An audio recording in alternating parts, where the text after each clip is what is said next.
Kasih tepuk tangan yang paling meriah. Sebelum Anda duduk, boleh enggak? Sebelum Anda duduk, boleh enggak mewakili saya kasih Happy New Year ke kanan kiri Anda, ya? Happy New Year. Gak berasa ya, sudah 2025. Thank you, Praise and Worship, luar biasa. Ya, thank you. Gak berasa kita sudah masuk tahun 2025. Perasaan baru kemarin itu kita masih 2024 gitu ya, cepat sekali. Ya, saya tanya orang tua saya, mama saya, tinggal mama saya tanya, "Mah, apakah zaman dulu sama zaman sekarang ini beda tak?" Mama merasakan jam yang sama enggak? Kok cepat sekali jam ini? Ternyata mama saya pun juga bilang sekarang ini cepat juga. Ya kayak dunia ini baru tutup mata sudah nanti tiba-tiba 2026, nanti 2027. Makanya ketika ingat tahun kita semakin bertambah atau tahun kita semakin berkurang, ingat setiap tahun yang kita lalui itu artinya juga tahun kita semakin berkurang. Dari malam saya melayani di persemayaman, ada banyak pelajaran berharga di persemayaman. Kalau di pesta pora kita bisa lupa diri, tapi di persemayaman kita bisa ingat segala sesuatu bahwa hidup ini ternyata orang-orang yang kita kasih bisa hilang. Atau mungkin kita yang hilang. Ya, di persemayaman kita bisa belajar banyak. Ya, dan saya semakin menghargai waktu saya. Ya, kemarin sempat libur, ya pendeta juga manusia ada waktu liburan. Ya, kita punya waktu break liburan seluruh full time. Kita selalu doanya satu, Tuhan, biarkan jemaat panjang umur Tuhan. Kalau sampai ada yang meninggal itu berarti kita harus kembali dari liburan untuk melayani kan gitu. Tapi puji Tuhan setelah liburan berakhir baru kabar hari terakhir itu baru ada kabar ada yang meninggal kita layani. Ya selalu kemarin ketika liburan itu kita nggak kemana-mana hanya di Pulau Bali aja. Ya makanya bersyukur yang tinggal di Pulau Bali, Anda nggak perlu kemana-mana. Karena dari mana-mana sudah datang ke sini. Ya, jadi jangan, waduh cuma di Bali tok loh. Belajar menghargai apa yang ada di hidupmu. Semua orang itu rela macet-macetan, rela membayar mahal uang untuk mereka datang ke Bali. Anda sudah di Bali, ucap syukur. Ya, meskipun duduknya cuma di Pantai Sanur, makan OT-OT gitu, makan gorengan, ya, murah meriah. Yang penting itu ada ucapan syukur. Saya menikmati waktu bersama istri anak-anak saya. Saya bisa ngobrol banyak, ngelihat pertumbuhan mereka. Aduh, saya cuman mau berkata bahwa praise the Lord, thank you Tuhan, punya istri, punya anak-anak yang luar biasa, ada bersama-sama melayani Tuhan, itu what a blessing gitu ya, sebuah berkat yang luar biasa yang saya terima. Ya, dan tahun ini adalah tahun kemenangan, bilang ke kiri kanan, tahun kemenangan. Ya. Dan berkat bangsa-bangsa. Ya. Mana ada tinggal di sebuah kota, makan di warung, kiri orang Jerman, kanan orang Australia. Jalan-jalan di depan rumah saya, bawa anjing, saya ngobrol sama dia, orang Rusia. Seberang rumah saya, orang Inggris. Saya pikir ini saya tinggal di mana saya ini ya. Makanya kalau bilang berkat bangsa-bangsa itu sebetulnya kita itu ada di pulau, tapi jendela dunia sebetulnya. Saya dengar ada satu orang usaha villa, dia punya villa, papanya nggak laku-laku, punya 5 villa, nggak laku. Kemarin saya ketemu di persemayaman, dia cerita ke saya, karena saya kenal dia dari sejak saya menjadi gembala di Jember, dia jemaat di Jember. Dia tinggalkan Pulau Lombok, pulang ke Bali untuk meneruskan usaha papanya. Papanya bilang, gimana ini, 5 villa nggak laku ini. Kemarin dia cerita, villanya satu-satu ketika dia kembali, karena dia pendoa, didoakan terus villanya. Disewa sama orang tanpa diduga. Dan sekarang villanya 5-5-nya tuh saya dengar sudah laku semua. Yang nyewa orang Jerman salah satunya. Berkat bangsa-bangsa itu ada di sini loh sebetulnya. Asal kita ini bersiap. Tadi sore saya khotbah tentang bersiap. Kemenangan akan terjadi kepada orang yang bersiap. Tadi pagi saya khotbah dari mulai pagi itu judulnya adalah kemenangan dimulai dari hati yang percaya. Ya, mungkin Anda tahu orang bilang ini nggak salah nih Pastor Philip kasih tema ini tahun ini. Orang bilang resesi, Menteri Ekonomi aja yang belajar ekonomi berkata bahwa ini tahun nggak lebih mudah dari tahun kemarin, masih berlanjut ini. Tapi bukankah kita punya Tuhan yang hebat? Tuhan kita tidak berdasarkan keadaan. Tadi pagi saya ngomong tentang Lazarus yang mati, Tuhan bisa mengubah keadaan seseorang. Bahkan orang yang berkata mati, orang kalau sudah bilang mati sudah berarti kehendak Tuhan yang jadi. Untuk yang mati pun aja Tuhan bisa buat bangkit kembali. Artinya nggak ada yang nggak bisa dilakukan dengan Tuhan kita. Jangan percaya keadaan, tapi belajar percayalah kepada Tuhan. Orang yang percaya kepada Tuhan, kasih tepuk tangan bagi Tuhan kita. Ibadah kedua, saya kupas dari kitab Yoel, tentang orang menang itu dimulai dari orang yang bersiap. Di kitab Yoel itu terjadi krisis pangan, krisis kehidupan karena mereka diserang bangsa, diserang juga belalang. Jangan bilang, oh belalang. Kalau belalang itu menyerbu, pernah itu Firaun yang tegar tengkuk itu aja sampai menyerah juga kena belalang hinggap di tanah Mesir itu. Semua mati kena belalang itu. Hasil tanah nggak ada. Di zaman kitab Yoel itu terjadi itu. Tapi kitab Yoel mengajarkan kalau kamu masa krisis, jangan cuma diam. Harus ada sesuatu yang kamu berubah. Tajamkan itu, sehingga apa yang kamu pegang itu bisa dibuat untuk jadi berhasil. Saya nggak akan ulangi khotbah itu, dengarkan YouTube-nya aja, supaya Anda dapat komplit. Dan sore tadi, saya mengupas dari kitab Rut, dari sisi menantu, yang namanya Rut. Tapi yang kali ini, saya mau kupas dari sisi mertuanya. Apa judul khotbah saya? Bisa tunjukkan? Nah, ini judul saya sore ini, kemenangan bukan untuk orang yang mudah menyerah. Ya, coba tanya, kamu suka menyerah enggak? Suka menyerah enggak? Suka kibarkan bendera putih enggak, berkata gini, help, help gitu. Tolong, tolong. Kalau Anda suka mudah menyerah, Anda enggak bakalan bisa menang. Ya, makanya kemenangan hanya kepada orang yang tidak mudah menyerah. Oke, buka kitab Rut pasal 1. Dikatakan Rut dan Naomi, ya. Kenapa enggak Naomi yang dicatat sebagai, karena dia kan mertuanya. Naomi dalam hal ini imannya kalah sama Rut. Ya. Tapi puji Tuhan untuk Naomi, seorang yang saya yakin enggak mudah. Nanti kita akan baca ayat satu persatu. Tapi saya bayangkan jadi Naomi pun juga enggak mudah. Dia kehilangan banyak hal dalam hidupnya. Tapi thank God, meskipun dalam terpuruk, Tuhan bisa ubah menjadi kebaikan pada akhirnya. Kita akan belajar ya. Pada zaman para hakim memerintah, ada kelaparan di tanah Israel. Ternyata krisis itu bukan cuma terjadi sekarang, dulu pun juga ada krisis. Krisis di zaman Isa, krisis di zaman siapa lagi? Di zaman Yusuf, krisis di zaman lagi Yoel yang tadi saya kupas. Orang itu ada masa pancekliknya dalam hidup ini.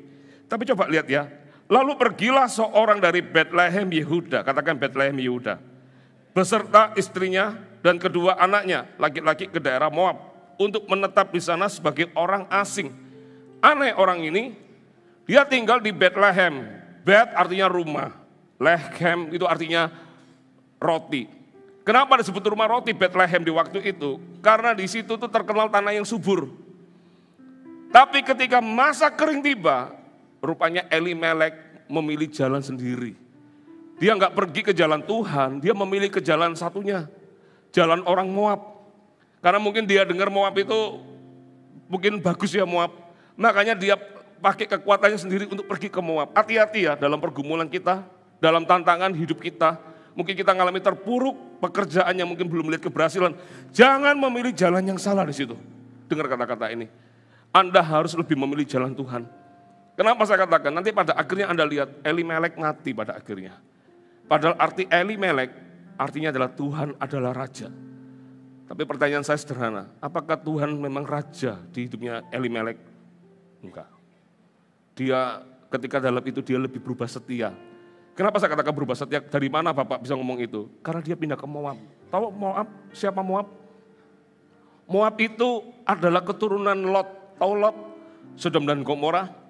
Ketika Sodom dan Gomora dimusnahkan Tuhan karena kekejian dosa mereka, Lot dengan istri dengan dua anaknya lari, disuruh pergi sama Tuhan, pergi. Pesannya satu, jangan nengok ke belakang. Lah rupanya istri Lot itu mungkin ingat cucian baju yang belum dikeringkan.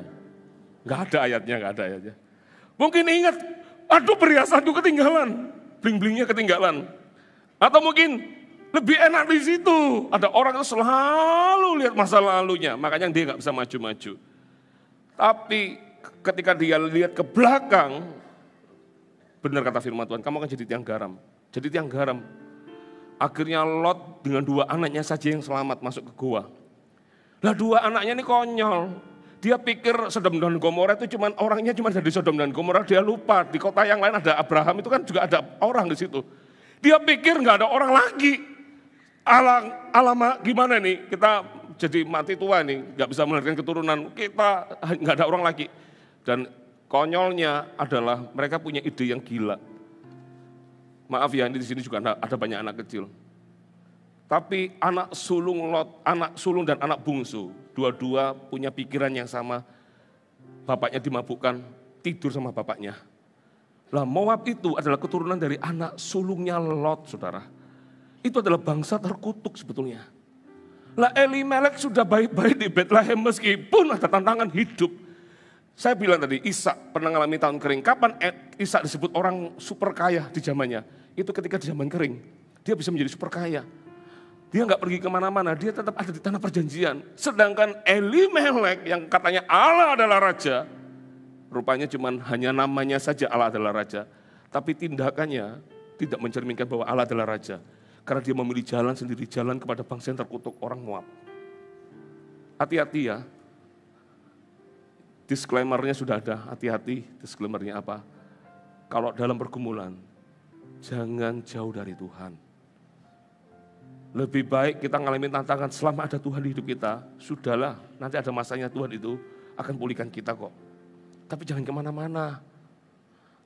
Andai kan ku harus memilih, tetap hatiku padamu. Ini sorak-sorak becak suara saya. Tak satu pun dapat menggantikanmu. Hanya kau yang berarti bagiku. Lebih dari semua yang ada. Kaulah segalanya bagiku. Tak ingin ku berpaling darimu selamanya. Ku akan menyembahmu, Tuhan. Tahu lagu ini diciptakan oleh siapa? Ada seorang wanita yang dia itu mau menikah di altar dengan orang yang bukan dari itu anak Tuhan sebetulnya. Cuman karena di Indonesia hidup itu harus menikahnya dengan agama, bahkan diteguhkan sekarang ini, tidak boleh kalau Anda bukan berdasarkan human right, tapi agama, karena agama itulah yang diakui. Nah rupanya si wanita ini mau menikah dengan pria, prianya sudah ngomong, habis ini di altar ini, dia ke gereja di waktu itu, tapi habis dari altar ini, kamu yang ikut aku ya, kamu enggak boleh kesini lagi, aku sudah ngikuti kamu, habis itu kamu yang ikut aku, kamu enggak boleh kemana-mana. Langsung dia dihadapan dua pilihan, pilih Tuhan atau pilih kekasihnya yang akan membuat dia jauh dari Tuhan. Makanya dia akhirnya memutuskan, aku memilih jalan Tuhan. Meskipun dia kehilangan orang yang dicintai, tapi aku tidak mau jauh dari Tuhan. Makanya muncul lagu ini. Karena dalam persimpangan kita nggak tahu jalan mana yang kita mau pilih. Tapi kalau Anda memilih jalan yang salah, lihat apa yang terjadi di Elimelek. Nama orang itu ialah Elimelek. Nama istrinya Naomi. Dan nama kedua anaknya Malon dan Kilion. Semuanya orang-orang Efrata dari Bethlehem Yehuda. Dan setelah sampai ke daerah Moab, diamlah mereka di sana. Kemudian matilah Elimelek, suami Naomi, sehingga perempuan itu tertinggal dengan kedua anaknya. Ayat 4, keduanya mengambil perempuan Moab, sudah tinggal di Moab, kekejian. Lihat suaminya sudah mati di Moab, gara-gara dia pergi dari Tuhan, masih gak kapok. Dua anaknya, mungkin gak ada pilihan lain, tinggal di Moab soalnya gak tinggal di Bali. Bali dari mana-mana. Tinggalnya di Moab, menikahnya dengan orang Moab. Apa yang terjadi? Keduanya mengambil perempuan Moab, yang pertama bernama Orpa, yang kedua bernama Rut. Dan mereka diam di situ kira-kira 10 tahun lamanya. Lalu, perhatikan ayat 5, matilah juga keduanya, yakni Malon dan Kilion, sehingga perempuan itu kehilangan kedua anaknya dan suaminya. Menurut saya pernah baca sebuah survei mengatakan stres paling tertinggi itu, yang pertama adalah kehilangan pasangan. Ya, makanya kalau rumah tangga baik-baik, bahagia itu selalu doanya, biarkan aku mati duluan, jangan kamu. Ya, karena aku tidak bisa hidup tanpamu. Tapi kalau rumah tangga yang nggak bahagia, doanya begini, kapan dia mati duluan? Ya, nanti Anda yang mati duluan. Tidak boleh doa begitu.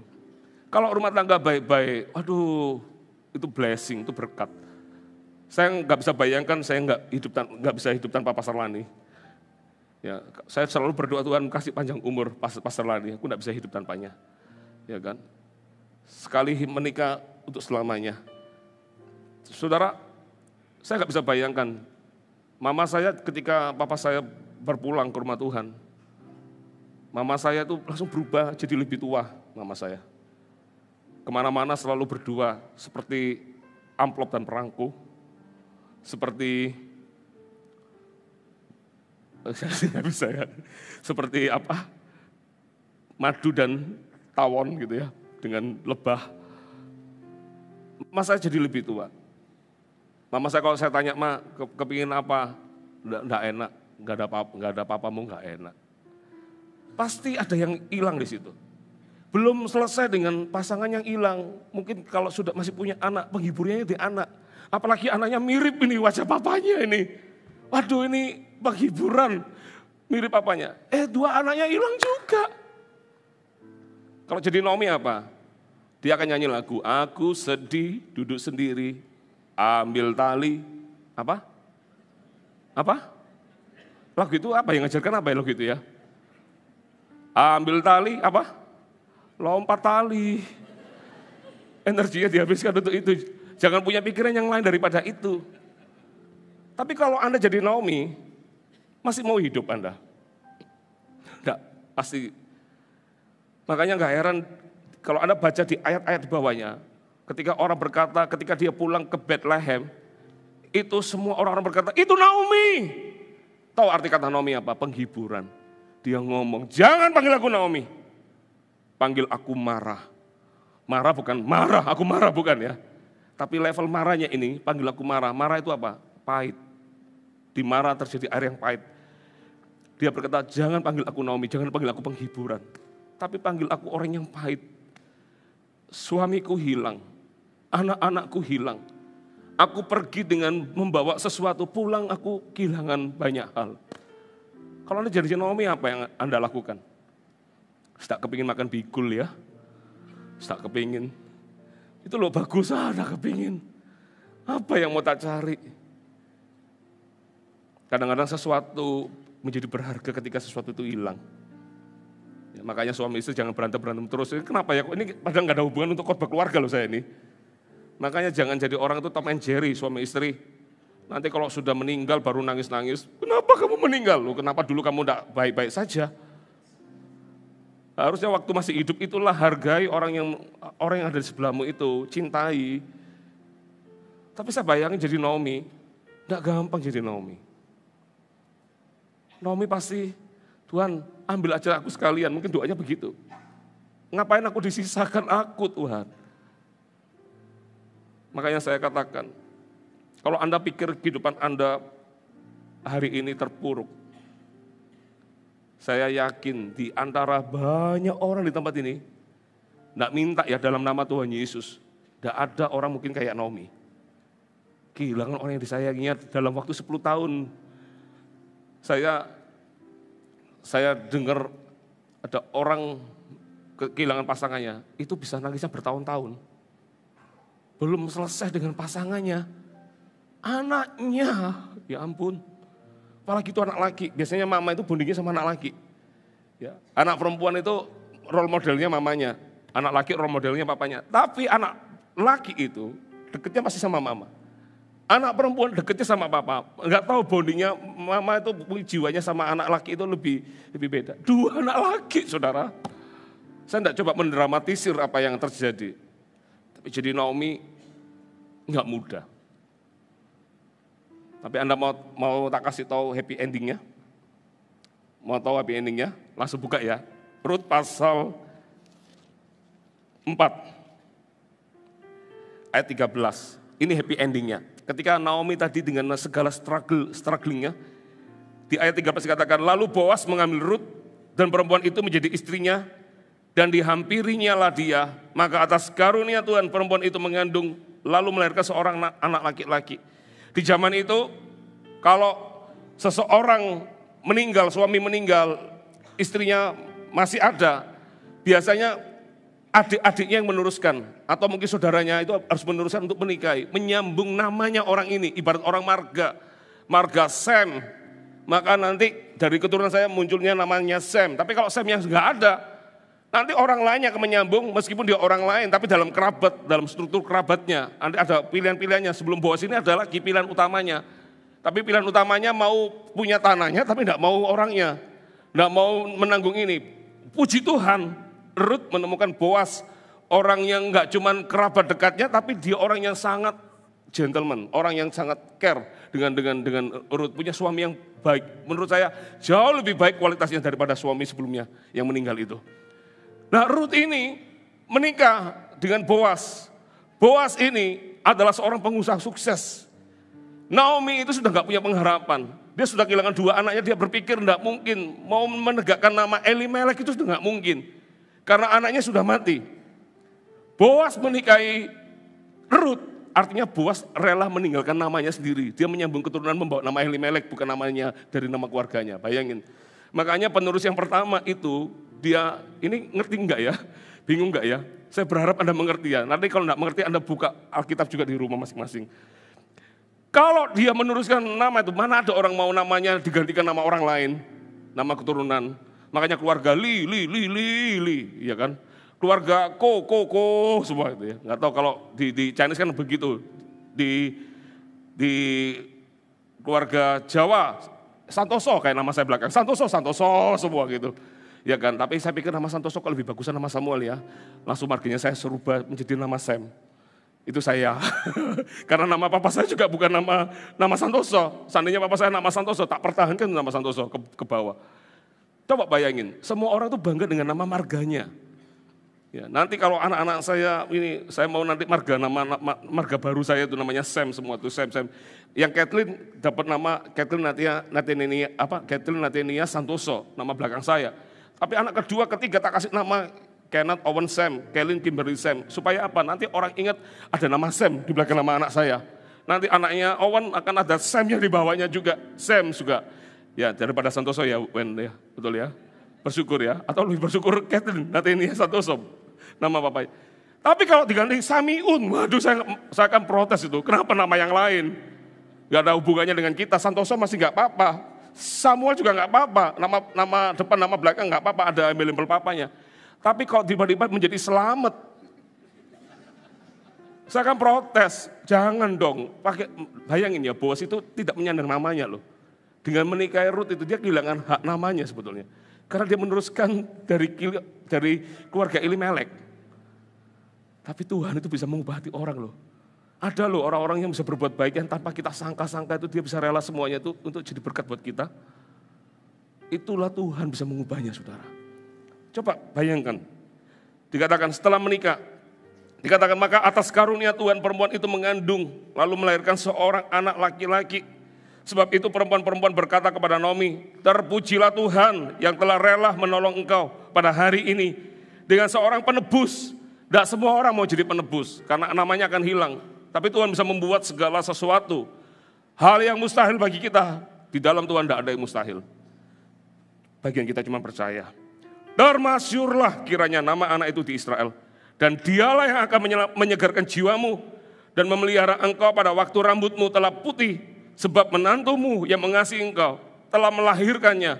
Perempuan yang lebih berharga bagimu dari 7 anak laki-laki. Dan Naomi mengambil anak itu. Serta meletakkannya pada pangkuannya. Dan dialah yang mengasuhnya. Dan tetangga-tetangga perempuan memberi nama kepada anak. Itu katanya, pada Naomi telah lahir seorang anak laki-laki. Lalu mereka menyebutkan namanya Obed. Dialah ayah Isai, ayah Daud. Dari orang yang terpuruk, hilang semuanya. Hilang suami, gak lihat masa depan. Hilang anak lagi, lebih gak lihat masa depan. Tapi at the end, ketika tidak menyerah dalam hidupnya, orang ini diubah sama Tuhan jadi nenek moyang Raja Daud. Anda kalau ke Israel, nanti Anda akan lihat benderanya Israel itu kan bintang Daud. Raja Daud itu adalah raja yang paling masyhur.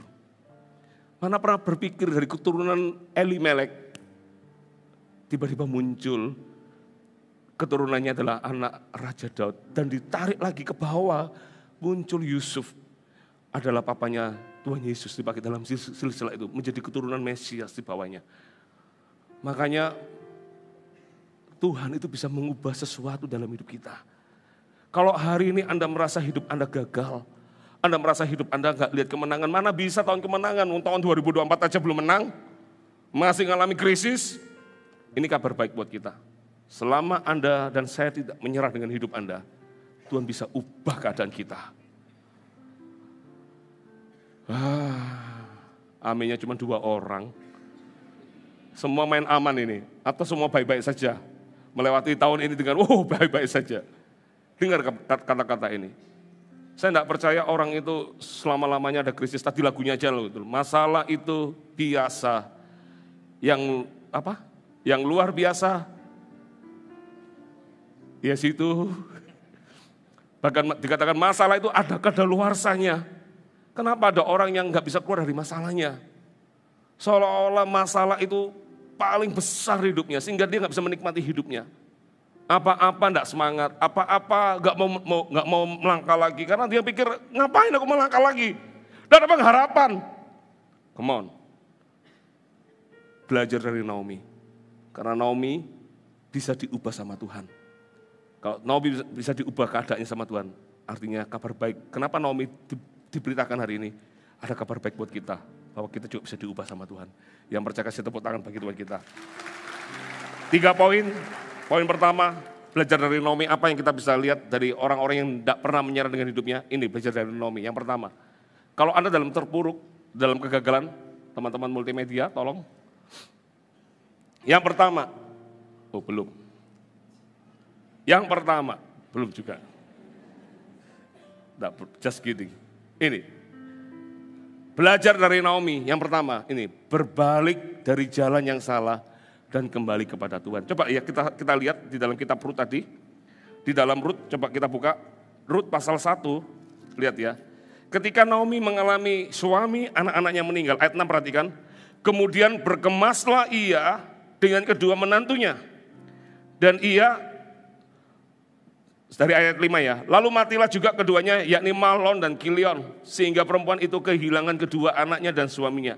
Ayat 6. Kemudian berkemaslah ia dengan kedua menantunya dan ia pulang dari daerah Moab. Sebab di daerah Moab ia mendengar bahwa Tuhan telah memperhatikan umatnya dan memberikan makanan kepada mereka. Puji Tuhan. Dalam masa yang tidak mudah, Naomi masih lihat Tuhan di hidupnya. Dia tidak jauh dari Tuhan, dia kembali ke Tuhan. Coba bayangin. Gampang kalau baca ayat ini. Tapi kalau Anda jadi Naomi, mungkin dia berkata, dia bisa punya pilihan untuk dia kecewa sama Tuhan loh. Dia bisa berkata, ngapain ikut Tuhan? Suamiku mati, anakku mati, mana Tuhan? Katanya ada, kan banyak orang ngomong gitu. Tapi saya percaya di GMS gak ada yang ngomong begitu. Yang ada itu di Alaska aja banyak. Di sini enggak, orangnya baik-baik semua. Tapi kadang banyak orang ngomong begitu, aku kecewa sama Tuhan. Mana katanya dia baik? Aku loh bisnis. Ada orang berdoa begini, hai sengat, apa ya betul ya? Hai sengat, hai maut, di manakah sengatmu? Kebalik tadi itu ya. Hai maut, di manakah sengatmu? Aku tidak takut kena masalah. Tiba-tiba sebulan kemudian gudangnya kena tsunami. Di satu kota di Jawa Timur, kena tsunami, banjir bandang. Hilang setengah gudangnya. Terakhir saya dengar dia jadi orang menolak Tuhan. Saya kadang berpikir, kamu gara-gara doa, kamu menantang masalah. Saya bilang masalah itu gak usah ditantang, gak usah diminta. Ada orang berkata, kasih aku masalah, gak usah diminta. Masalah itu seperti lagu, kau datang dan pergi sesuka hatimu. Itu masalah. Masalah gak usah diminta. Tapi kalau masalah datang di hidup kita, selama Anda tidak menantang itu, sudahlah, lewati itu semua. Tapi jadi Naomi itu tidak gampang. Pilihannya dia cuma berhenti dia, sudah. Wis di Moab mati sekalian di Moab. Wis, mungkin dia tiba-tiba kita dengar kisah Naomi duduk di dekat nisannya Elimelek dan Kilion dan Malon. Ngapain? Tidak mau makan. Sampai kapan? Pokoknya sampai mati, tidak mau makan. Bisa punya pilihan itu, sangat bisa.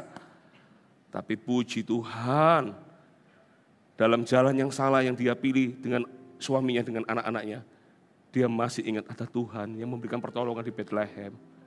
Saudara, ini kabar baik. Sebesar apapun, seberat apapun masalah Anda, ini kabar baik. Pulanglah ke jalan Tuhan. Karena di rumah Tuhan itu selalu ada kebaikan, selalu ada kemenangan di situ. Jangan pilih jalan yang lain dalam hidup Anda.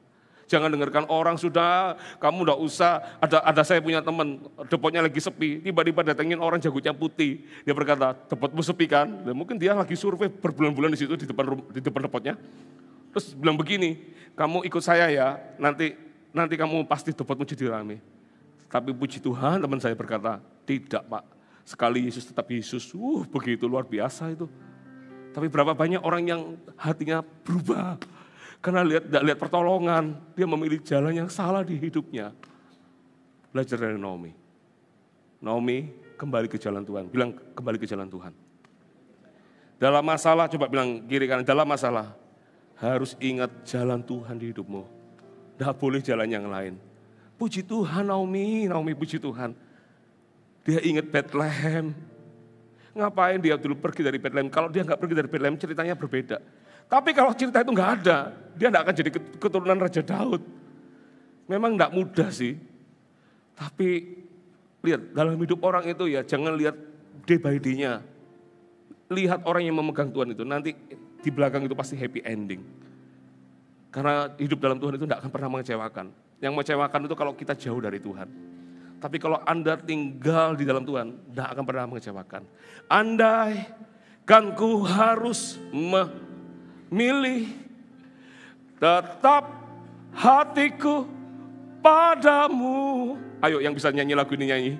Tak satu pun dapat menggantikanmu, hanya Kau yang berarti bagiku. Ngomong sama Tuhan, lebih dari semua yang ada.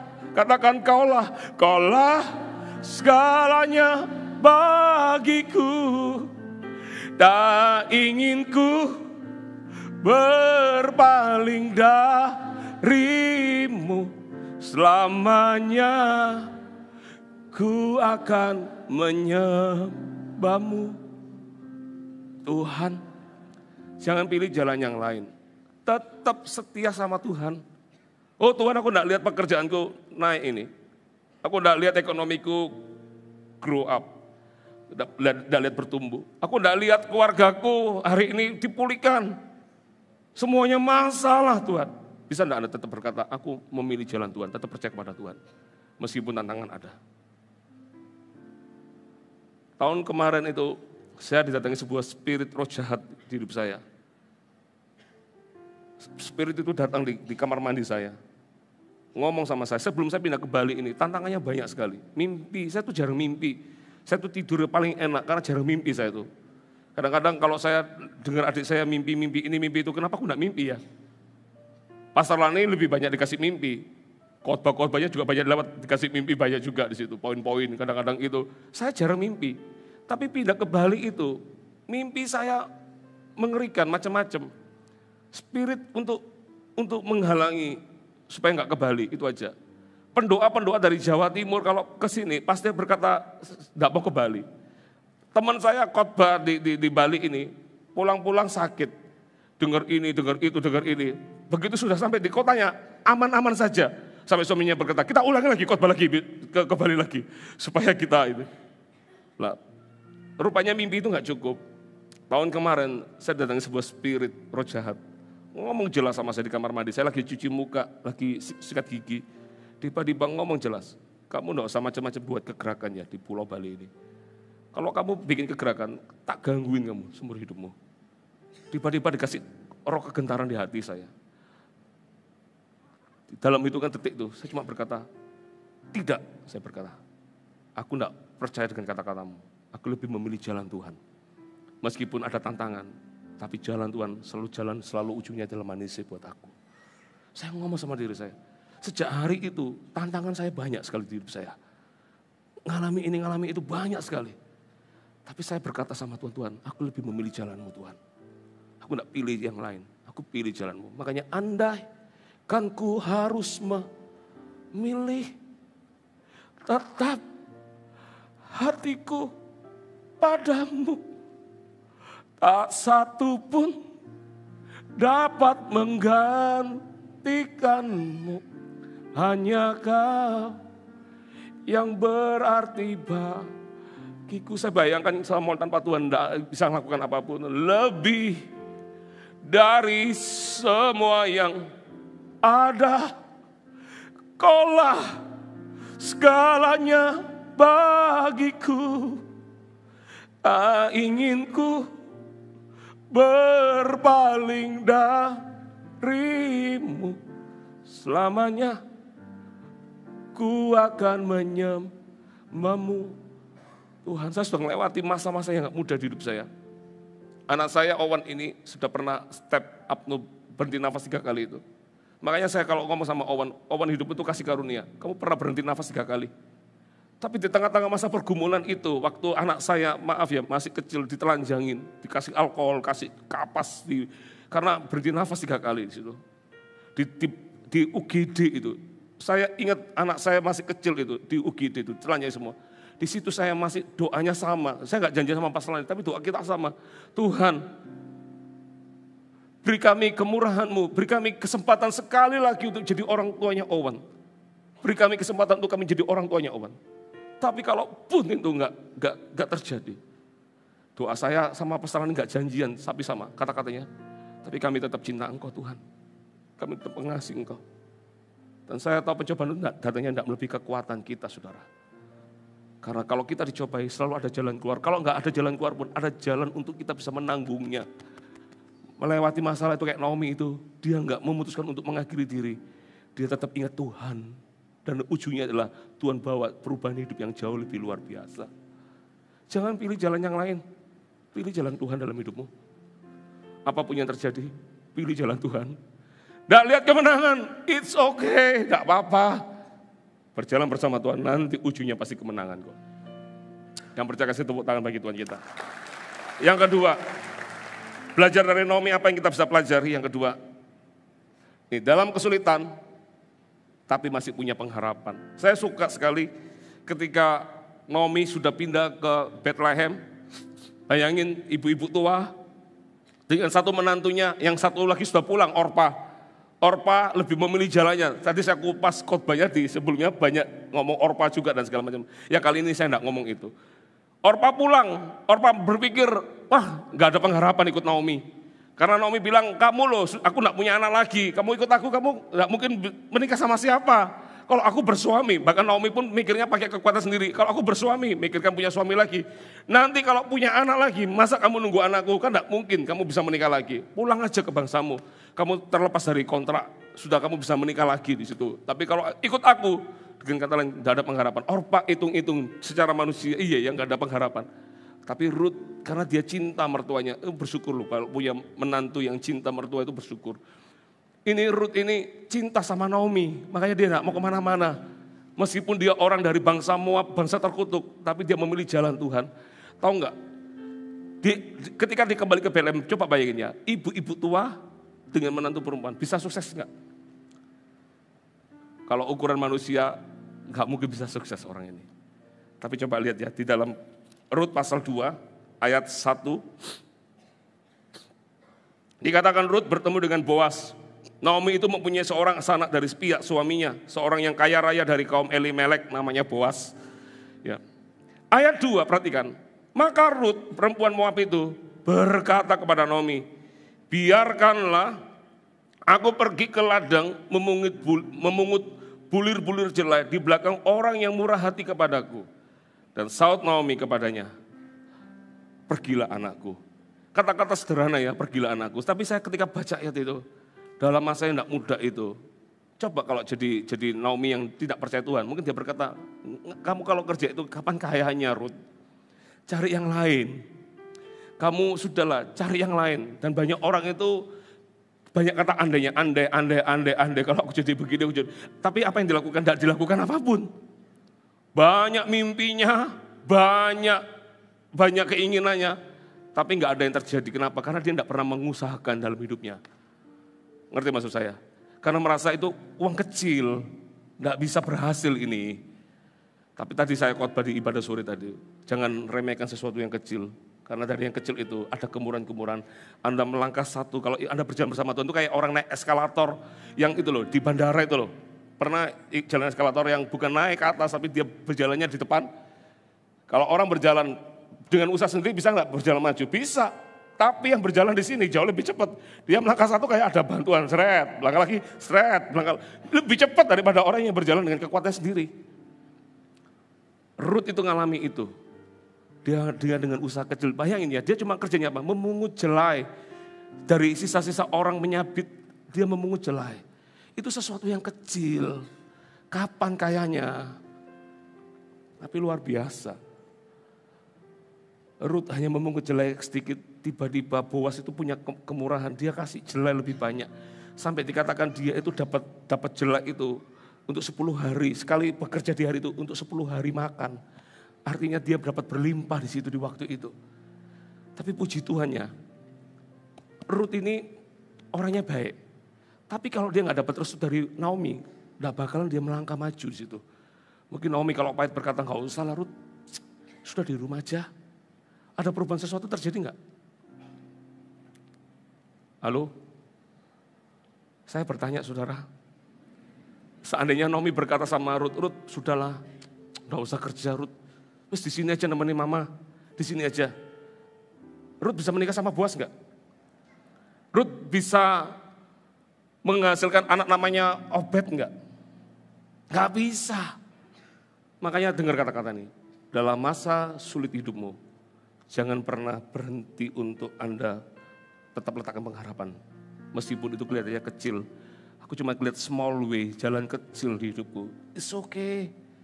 Tuhan itu dengan jalan kecil itu bisa mengubah dengan mujizat. Kadang orang tanya, gimana caranya dapat tahun berkat bangsa-bangsa. Ngomong bahasa Inggrisnya aja belepotan. Little say I can, you know I know, it's okay lah. Nah kan interpreter saya kan jadi bingung kan Cik Sally. Ya kan, Inggris begini gimana caranya? Jangan batasi Tuhan. Jangan batasi Tuhan dalam hidupmu. Ya. Saya ingat ada orang ditanya, kenapa kamu bisa jadi menteri apa tuh BUMN ya? Atau bukan BUMN, menteri BUMN pintar bahasa Inggris ya. Menteri apa tuh? Pendapatan negara pokoknya apa? Kamu kan nggak bisa bahasa Inggris. Dia bilang, aku nggak perlu bisa bahasa Inggris. Aku cukup mengajak 3 orang, kalau butuh ke China, bawa orang yang pintar bahasa China. Terjemahkan aku, kalau perlu ke sana, bawa ini segala macam. Untuk orang dunia aja bisa punya pikiran kreatif untuk maju. Kadang anak Tuhan terlalu manja. Apa-apa dilihat masalahnya besar, nggak mau maju-maju. Kayak orang nggak punya pengharapan. Selama punya Tuhan, Anda pasti punya pengharapan. Amin. Bisa lihat pengharapan, tidak lihat tokomu hari ini booming, tapi Anda bisa ngeliat, oh tokoku ini bisa jadikan sesuatu. Saya senang ketemu orang yang semangat. Ya. Saya ketemu orang meskipun usianya sudah senior, tapi semangat ngomong pekerjaan, oh saya senang. Karena Tuhan itu juga ada di situ. Tapi kalau Anda selalu jadi orang yang pesimis, pertanyaan saya, ada ke Tuhan di situ? Tidak ada Tuhan di situ. Makanya dikatakan pikirkanlah yang manis, yang sedap didengar, yang disebut kebajikan, yang patut dipuji. Pikirkan semua itu, karena dari apa yang kita pikirkan, itu yang akan kita lakukan.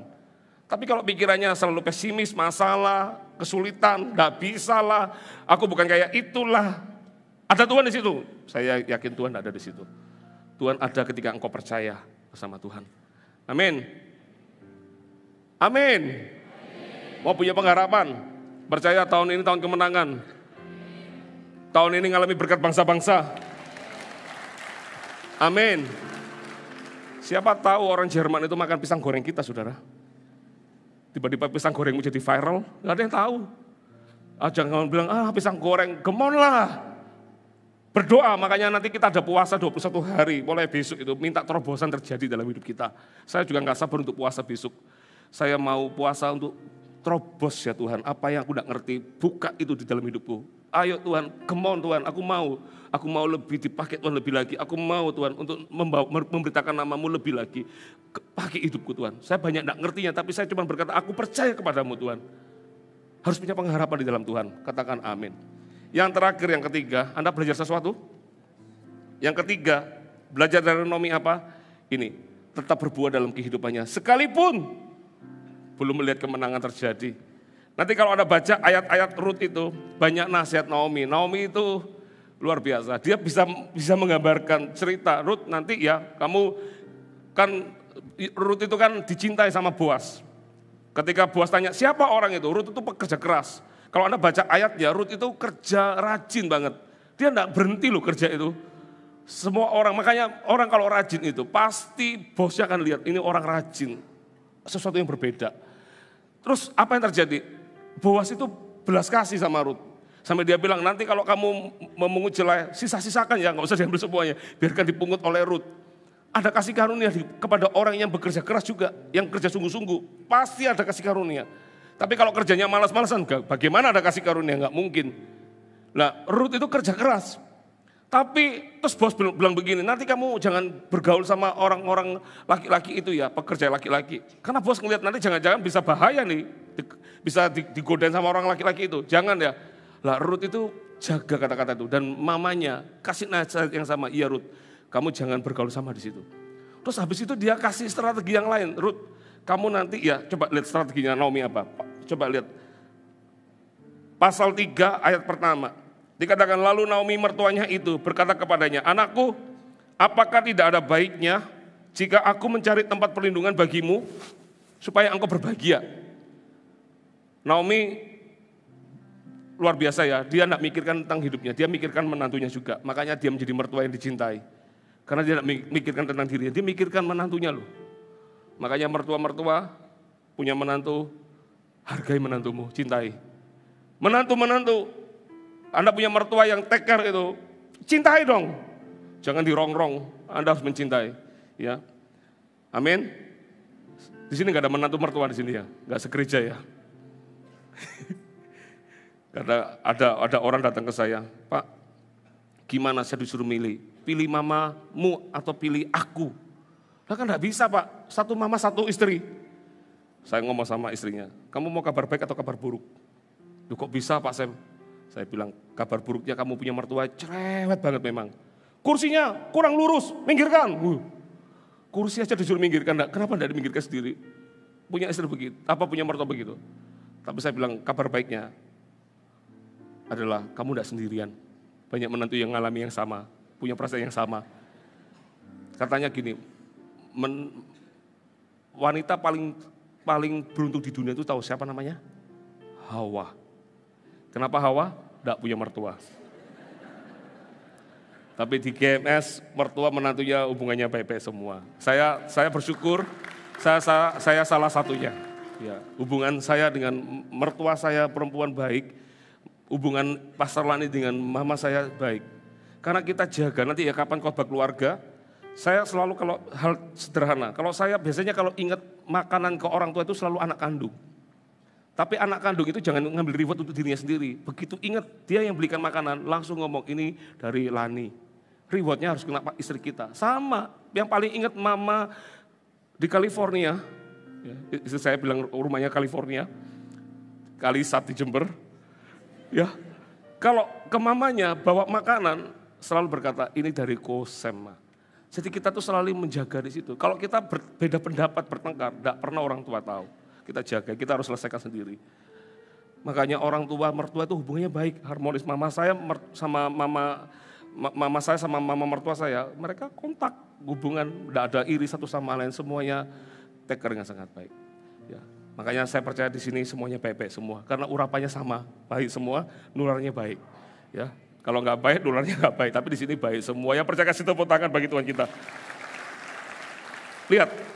Maka sekarang bukankah Boas yang pengerja-pengerjanya perempuan telah kota Menang itu adalah sanak kita. Dia pada malam ini menampi jelai di tempat penggirikan. Maka mandilah, lihat ya.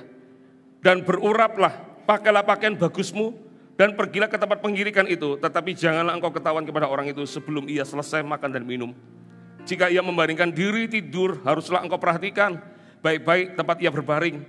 Kemudian datanglah dekat, singkapkanlah selimut dari kakinya dan berbaringlah di sana. Maka ia akan memberitahukan kepadamu apa yang harus kau lakukan. Lalu kata Rut kepadanya, segala yang engkau katakan itu akan kulakukan. Rut kalau bisa ketemu Boas itu, karena ada Naomi yang tetap berbuah ketika masa sukar dalam hidupnya. Untung dia kasih banyak hikmat-hikmat. Ternyata orang kalau bergumul itu biasanya banyak mematikan kemampuannya. Dia sudah tidak mikir kreatif lagi. Jangan, kalau Anda justru menutup jalan Anda dengan Anda pergi, wes aku tidak mau ngapa-ngapain, wes aku tak diem aja, Aku tak duduk sendiri, ambil tali. Loncat tali gak apa-apa ya. Aku sudah gak mau ketemu orang. Berarti Anda akan lihat mujizat. Tapi kalau Anda dalam masa susah itu, Anda masih bergumul, Tuhan kasih aku terobosan, kasih aku hikmat-Mu. Tuhan akan dengan murah hatinya untuk memberikan hikmat itu kepada kita. Saya minta 21 hari puasa nanti ini, aku minta kasih terobosan Tuhan. Kasih sesuatu yang berbeda Tuhan. Aku minta Tuhan untuk gerejamu, GMS Bali ini, aku minta kasih sesuatu yang mengubah. Sehingga orang akan datang, mereka diubah. Kasih aku sesuatu yang baru, saya minta itu sama Tuhan. Naomi itu dalam masa kesukaran, dia tetap berbuah. Dikasih tahu Rut, langkahnya begini ya, langkahnya begitu. Makanya gak heran Rut melakukan persis yang dikatakan Naomi.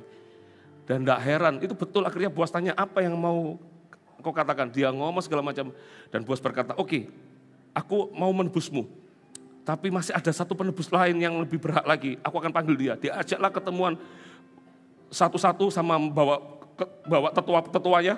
Terus ngobrol, kamu mau enggak? Ini loh, keluarga kita Elimelek ini, tanahnya mau dijual, kata-kata Boas. Kamu mau enggak terima beli tanahnya? Orang itu berkata, aku mau beli tanahnya. Terus Boas bilang begini, tapi kalau kamu sudah beli tanahnya, kamu juga dapat istrinya Kilion, Malion ya, istrinya Malion. Itu kamu dapat itu, kamu mau enggak? Baru di situ berkata, aku enggak mau, karena aku membawa namaku. Aku enggak mau namaku diganti sama nama lain, aku enggak mau. Sudah aku enggak mau, karena dia enggak mau. Hukum di zaman itu harus melepaskan kasut, salah satu kasutnya untuk sebagai tanda sah. Jadi zaman sekarang dengan surat notaris, zaman itu dengan kasut, selopnya atau mungkin apanya ditinggalkan setengah supaya peneguhan bahwa kamu yang menebus. Dan singkat cerita Boas akhirnya mengambil Rut sebagai istrinya. Dari mana dia bisa menikah dengan Rut? Karena ada seorang perempuan yang dalam kesusahan tetap berbuah. Dia tetap bisa memikirkan ide-ide sesuatu yang baru. Gak heran hidupnya bisa diubah. Jangan menyerah dengan hidupmu kalau Anda belum lihat jawaban. Jangan putus asa ketika Anda gak lihat jawaban dalam hidupmu. Jangan terpuruk. Anda berkata, aku gak mau mikir lagi. Aku tak begini aja sudah, aku gak mau apa-apa. Kerugian akan datang dalam hidupmu, jangan. Anda harus berkata, aku mau bangkit bersama Tuhan. Amin. Aku mau bangkit bersama Tuhan. Kalau Naomi, Rut bisa diubah jadi mama nenek moyangnya Raja Daud, Tuhan juga bisa mengubah hidupku. Asal Anda percaya. Siapa yang percaya Tuhan? Kasih tepuk tangan, kasih kemuliaan bagi namanya. Mari kita bangkit berdiri.